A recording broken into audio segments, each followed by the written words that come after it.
This debate is coming up more and more often, and I think ties into the question of just who these rebels are in Libya.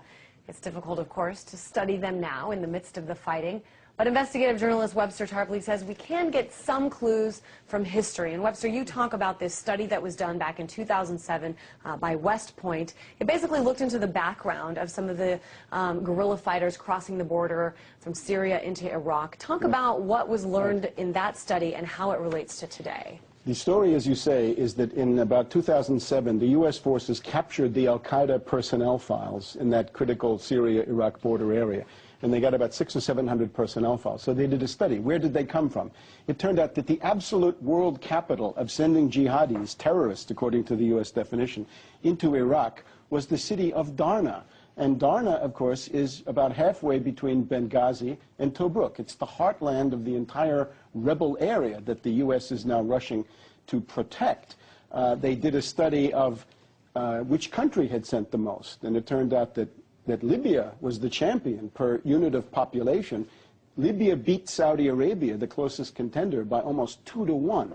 And of the Libyans who had gone in, again, all from this northeast Cyrenaica area, Benghazi, Darna, Tobruk, the ones who had gone to Iraq, 85% of them were suicide bombers. They indicated their preference on their card. Now, this is more than just speculation.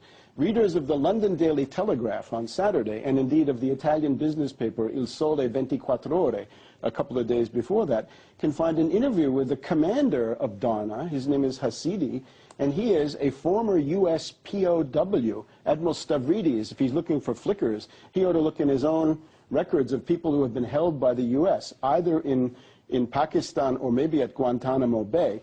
Hasidi was captured by the U.S. as a jihadi, was held by the U.S., and he's now the commander of Darna. He says he sent 25 fighters to Iraq and Afghanistan. How many U.S. forces did they kill, those people that we're now supposed to defend? I know you've made a couple different historical connections here. Another one, you talk about President Reagan arming the Afghan Mujahideen. You say that this is not so far off from what's going on with the rebels in Libya right now, with the weapons coming in from Saudi Arabia, coming in from Egypt. Talk about that connection and why it's significant. Well, it's going on in Yemen, and it's going on in Libya right now. Same thing. In other words, the U.S. is too poor to have ground troops. So we can send in some air cover, but the infantry of the U.S. is now al-Qaeda, or Libyan Islamic Fighting Group, to be precise, which merged with al-Qaeda.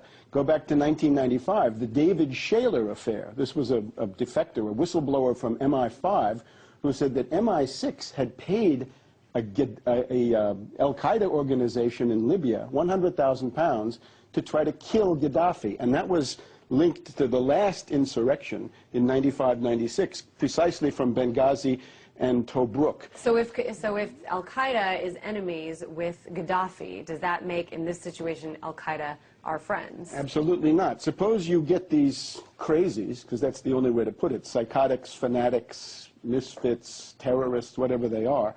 You're going to give them modern arms. You're going to give them a slice of those $32 billion. You're going to give them the oil revenue. They'll create a terrorist power that will go wild across the world. Governments around the world need to ask the United States, what are you doing arming and promoting al-Qaeda fighters in those areas of Libya? The other angle on this is the tribal makeup. In other words, it's primarily the Harabi and the Obeidat tribes that go with al-Qaeda. That's the Libyan Benghazi Rebel Council. Those people are racists. They hate black people. And you've noticed there have been atrocities by the rebels against black Africans and against black Libyans. If you were from Mali or from Chad and you were in Benghazi, Darna, Tobruk, you had a very good chance of being slaughtered, literally lynched in many cases.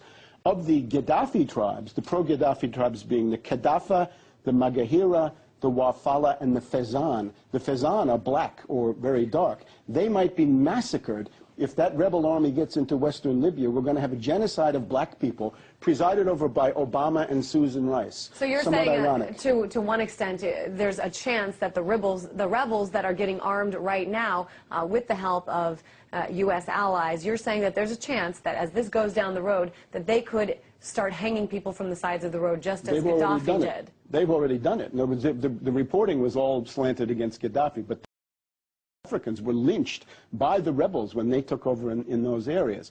So it's supposedly an intervention to protect civilians, and it's preparing a genocide, similar to the Bay of Pigs, right? Remember that the CIA sent a secret army into Cuba in 1961, and they failed, just as these Libyans have failed. Allen Dulles went to Kennedy and said, give me airstrikes and give me ground forces. Kennedy said, no, I won't, and you're fired. Obama, in the same situation, has said, send in the forces. Real quick, Webster, I want to ask you about Qamis Gaddafi. I believe it's Muammar Gaddafi's sixth son. Some reports saying he's been killed, some saying he hasn't. A powerful force was in America just last month, I believe, on a tour. It was greeted by the State Department. What do you think about all this? He's the commander of the 32nd Brigade, some kind of an elite unit. And we're told the other night that the U.S. submarines shot about 25 or 30 cruise missiles at $1 million a pop at the headquarters of the 32nd Brigade. They apparently didn't get him because Qamis has been on television. A lot of gloating on Al Jazeera and on the internet about Qamis. He seems to be alive and well and fighting back. Certainly a lot of interesting stuff going on in Libya. As always, great to have you. Thank you. Investigative journalist Webster Tarpley.